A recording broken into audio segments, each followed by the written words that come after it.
Welcome back, Endgame community. I'm Pierre, he's Chris, and we're here to talk about running backs that should be in your lineup for week 14 of the fantasy football season.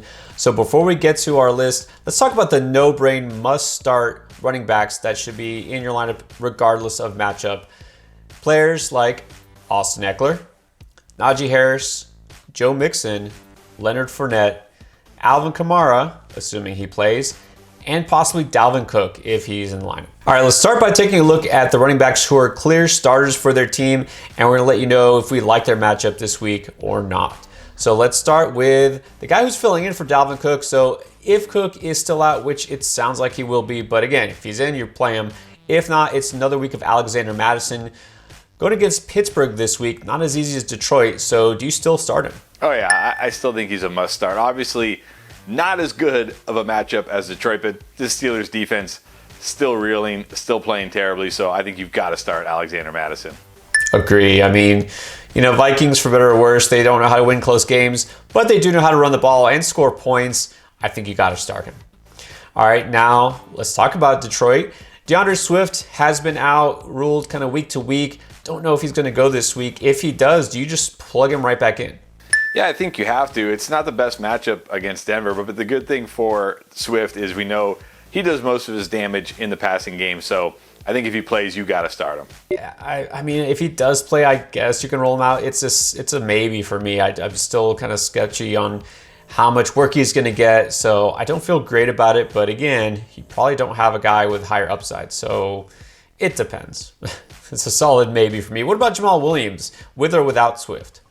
Well, with Swift, definitely no. He can be on your bench. Without Swift, I think he's like an okay start, a low-end RB2.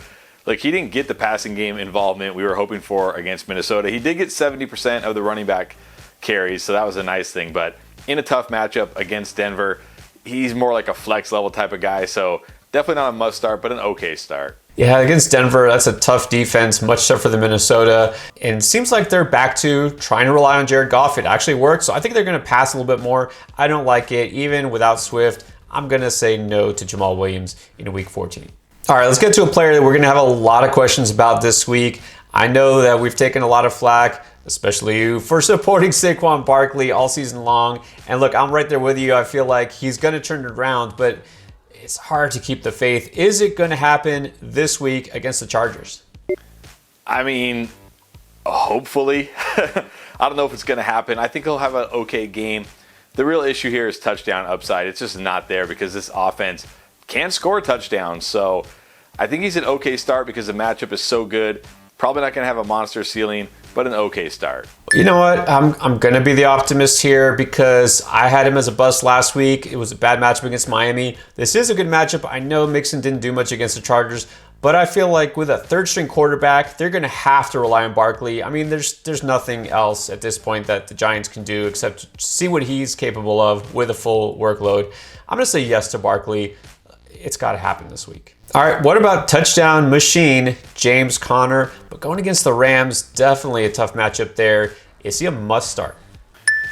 It is a tough matchup, but I still think you have to have him as a must start because, like you said, that touchdown upside is there. He's getting so much work. I just think he's a guy you can't really bench him. Granted, if he doesn't score a touchdown, he may not do a ton in this matchup, but he scores a touchdown every week, so must start. Yeah, dude literally scores every single week. Until he stops doing that, he's a must start. You've got to keep him in your lineup regardless of the opponent. Now, David Montgomery had a nice week in 13, and this time going against the Green Bay Packers, a good defense. What do you feel? Can you keep it going here, even though Andy Dalton's at quarterback? No, I think he'll have an okay game, but I don't think he's a must-start type of player. Green Bay's defense has been really, really good this year, so okay start, but not a must-start. Yeah, I definitely don't think the numbers will be like they were last week, but he's still one of the few workhorse backs. I kind of feel like you have to keep him in your lineup because he's also getting the pass-catching work, so I'm going to go ahead and say yes. All right, normally a must start. Last week I had him as a no-brainer, but Cordero Patterson, interestingly enough, not being used as a receiver so much. He's strictly playing the running back role. So how do you feel about him against Carolina? You still going to feel like he's got to be in your lineup? I'm leaning towards no. I mean, still a good start. Still definitely a good start.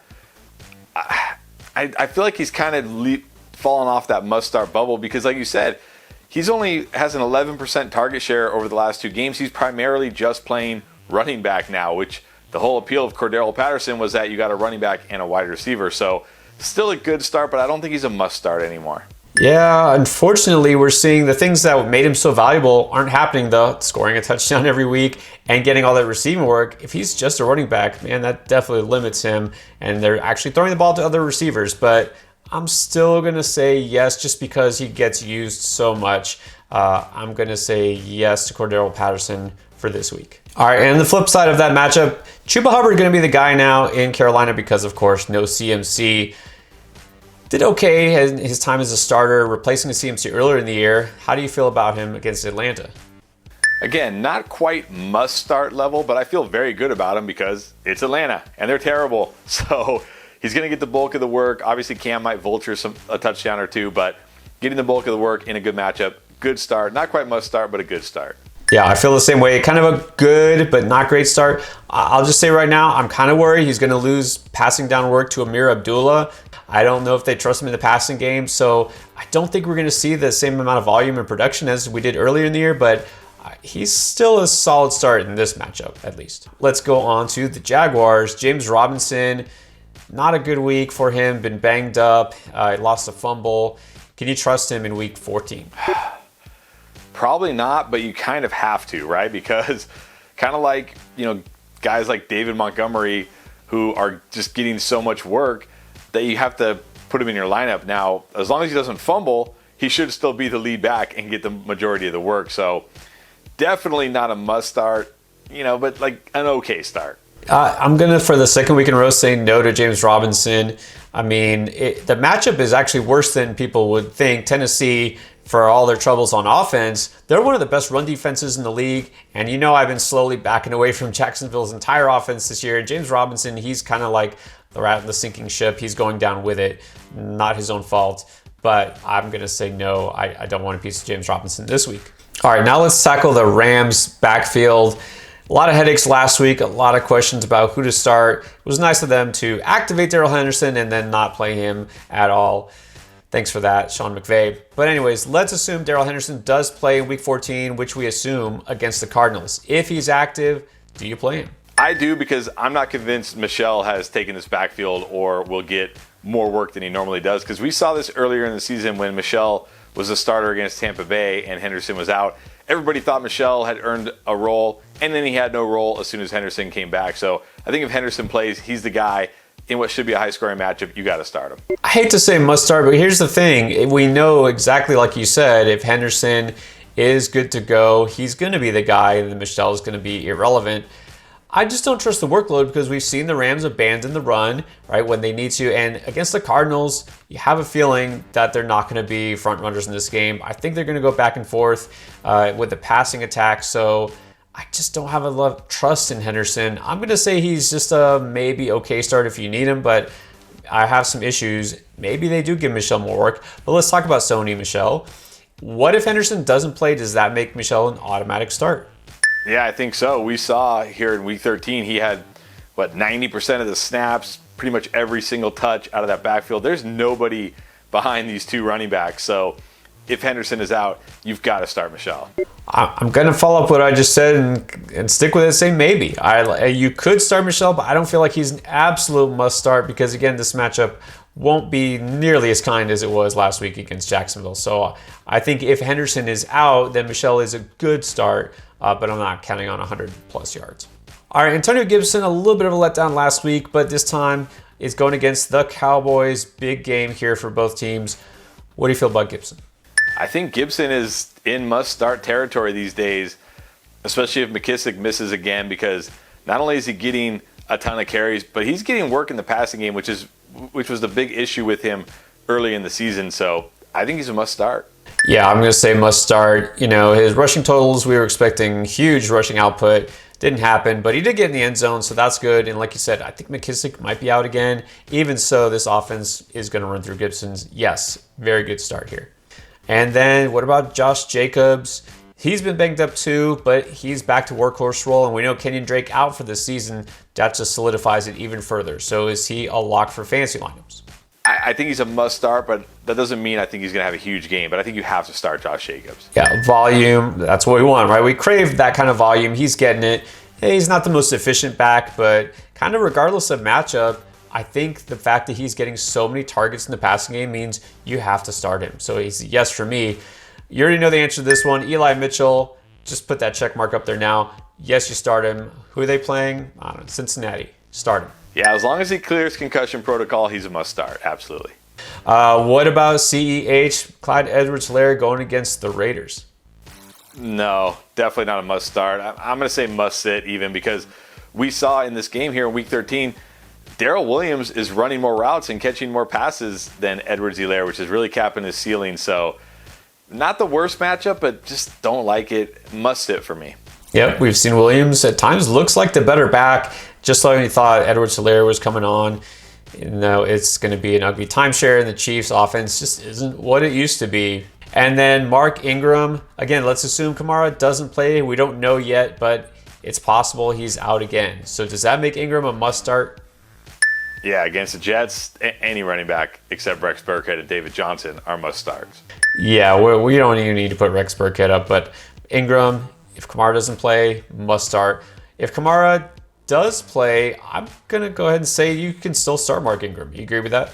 Yeah, I think he'll be like flex worthy because, again, it's the Jets. There's plenty of opportunity here, so he'll be flex worthy if Kamara plays. All right, now let's take a look at some of these committees or split backfields and see how we feel about them. Let's get going with Cleveland. Had the week off. You got Nick Chubb. You need Kareem Hunt. All right, with Chubb, normally people say he's a set and forget back, but is he against the Ravens? No, I mean, we just saw this 2 weeks ago. They shut him down. Now, Nick Chubb can break off a big run at any time, and you got to think Cleveland's going to be more prepared for what the Ravens did on defense, but no, I don't think he's a must start. I think he's a good start, but not a must start. Also, Kareem Hunt wasn't quite 100% in that game. I think he's going to be 100% now, so not a must sit, but not a must start. Hard for me to say not to start Chubb. I know Baltimore's been really good on run defense lately. I know Chubb didn't always have success, but I think you still got to keep him plugged in there. The touchdown upside is always there. The big play potential is always there. So, I mean, you got to have a really solid running back core to sit Nick Chubb. I'm going to still say yes. And then Kareem Hunt, I feel the same way. I mean, you know that the game script goes the other way and they're down. He's going to get the pass catching work. So I'm going to say yes to Kareem Hunt. You agree? No, I'm going to say the same thing about Kareem Hunt I said about Chubb. I think he's a good start, not necessarily a must start, because, again, this Ravens run defense is just so good. And all right, well, let's get to Green Bay. Another high-profile running back, Aaron Jones, missed some time, had the bye, also coming off a week of vacation. Going against Chicago, must start RB1 status again. This one's really tough for me. I want to say yes. The matchup's not that bad at all. He should be fine. I do worry a little bit about Dylan's involvement, but I'm going to say yes, Aaron Jones must start. I'm going to go the other way. I'm going to say not a must start. Probably you'll start him. You know, he's a strong play, obviously. But we've seen his workload get reduced. I just don't think he's an automatic start anymore because A.J. Dillon is a presence there. And A.J. Dillon, same thing. I mean, you don't need to start him in this matchup. You can flex him out if you need to, but to me, he's not a must start. Yeah, I agree. Definitely not a must start. And in fact, I would say almost a must sit unless you're really desperate. All right, now Dallas, you would think Zeke would be up there. He isn't a guarantee. Some people are definitely panicking, as you know about him. So going against the football team, their defense has been much improved. I don't think it's an overreaction to say I don't think that Zeke is a must start anymore. Yeah, probably not a must start, but you can't really bench Ezekiel Elliott because he's still getting the bulk of the work there. And he's getting the goal line look, so maybe not must start, but I still think he's a good start. True. I mean, to me, he's just kind of in that Aaron Jones zone where you know the potential is there, the talent's there, but he's just not 100%. And so Tony Pollard, again, a lot of people expect great things from him, but he's still the backup to Zeke, so I'm also going to say not a must start. Yeah, not a must start. I mean, he had a 100-yard kickoff return, and he had a 58-yard touchdown last week. Other than that, he hasn't really done much, so definitely not a must start. All right, now let's talk about everyone's favorite rookie running back, Javonte Williams. I mean, he kind of did what we hoped he would do with the backfield to himself. So we're kind of hoping that Melvin Gordon doesn't come back, but he probably will. So Javonte Williams, with or without Gordon, I mean, you got to keep him in your lineup, don't you? I mean, without Gordon, he's an absolute must start. I still think with Gordon, he's a start because they're playing Detroit. So I think even with Gordon, he's not a must start, but a good start. Oh, yeah. To me, no brain, must start Javonte Williams. And you know what? Gordon comes back. We know they're going to split time against Detroit. I'm going to say yes to him too. Yeah, I agree. If Gordon comes back, as long as we don't hear anything about him being limited or less than 100%, I agree. Good start. Now, in Baltimore, it looks like it's pretty much Devontae Freeman's backfield now. Does that make him an every week RB2? Going against Cleveland, it's okay on paper, the matchup. I think you got to say yes. He's a guy that you can trust to get enough carries, get the goal line work. I don't think I'm ready to pin must start on Devonta Freeman yet. A good start, but not a must start. And then let's talk about Tennessee's wonderful backfield here. Guys, you did not think it would be fantasy relevant at the beginning of the season. Let's start with Dontrell Hilliard. Going against Jacksonville, I mean, got the potential for a big game there. Yeah, again, I'm not going to say must start, but it's Jacksonville. There's plenty of opportunity here, so I'll say good start. Maybe I'm going out of limb a little too much, reading too much into his previous week before the bye. I think, yes, going against Jacksonville because he's not only kind of the 1B as the runner, but he's the guy who's getting the pass catching work. So I really like his upside. D'Onta Foreman, I'll say he's a maybe, but he's flexible at least. Yeah, I agree. He's an okay flex option because, again, it's Jacksonville. There's opportunity here, so not a must start, but an okay start. All right, there you go. Ran down as many running backs we can think of that might be fantasy relevant. Now, of course, you're probably going to have a lot of questions here based on your roster. The time to ask is Saturday night when we do our live start sit show. You can join us, and if you become a patron, then there's a way that you can get an exclusive start sit show on Sunday mornings. You can join us. So check out the description below. We got all sorts of other ways to help you win in fantasy. Read on for more information. All right, guys, thanks for watching.